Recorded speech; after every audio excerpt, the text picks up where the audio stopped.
अस्सलाम वालेकुम व्यूअर्स, क्या हाल है आप लोगों का। उम्मीद करता आप लोग सब ठीक ठाक और खैरियत से होंगे। तो व्यूअर्स, आज आप लोगों के लिए एक नई वीडियो लेकर हाजिर हुआ हूँ। इस वीडियो में हम और रिलैक्स के बारे में बात करेंगे।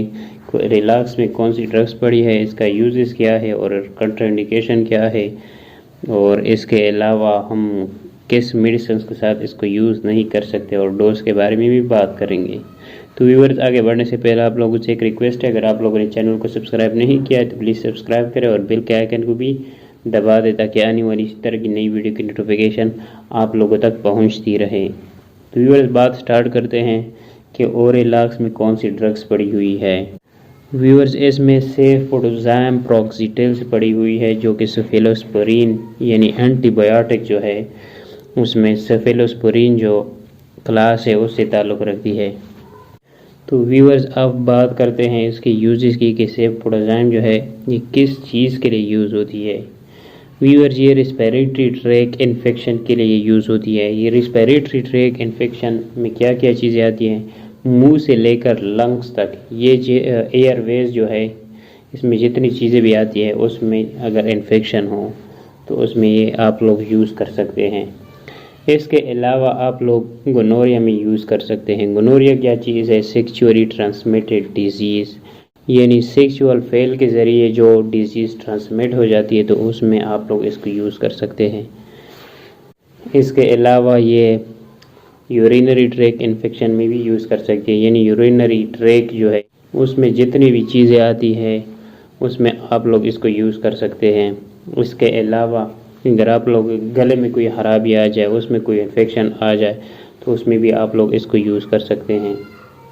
इसके अलावा सिनुसाइटिस में भी आप लोग यूज़ कर सकते हैं, यानी जो साइनस है उसमें अगर इन्फेक्शन हो जाए, इन्फ्लेमेशन हो जाए तो उसमें भी आप लोग यूज़ कर सकते हैं। सिनुसाइटिस में ये होता है कि आपके नाक के अंदर जो साइनस है वो जलना शुरू हो जाते हैं, उसमें इन्फ्लेमेशन शुरू हो जाती है, तो उस जलने की वजह से आप लोगों के सर में दर्द शुरू हो जाता है, तो इसमें आप लोग यूज़ कर सकते हैं इसको।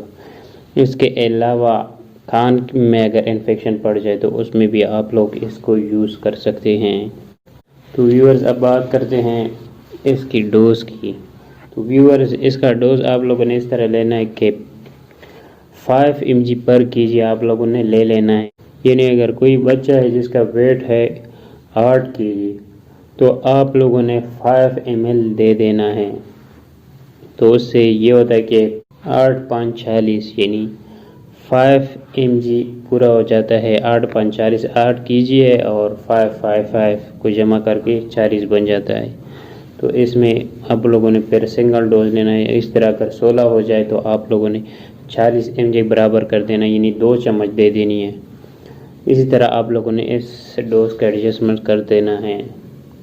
तो व्यूअर्स, अब बात करते हैं इसकी इंटरेक्शन की कि इस ड्रग्स की कौन सी ड्रग्स के साथ इंटरेक्शन है, इस कौन सी ड्रग्स के साथ इसको नहीं ले लेना चाहिए। सबसे पहले वेरफरीन के साथ नहीं लेना चाहिए। वेरफरीन जो है एंटीकोगुलेंट है, यानी ब्लड जो क्लॉट बनता है ये उसको बनने नहीं देता। वेरफरीन ड्रग जो है उसके साथ भी नहीं लेना, एस्पिरिन के साथ भी नहीं लेना। इसके अलावा मायदे के लिए जितनी भी ड्रग्स यूज़ होती है तो उसके साथ भी नहीं ले लेना।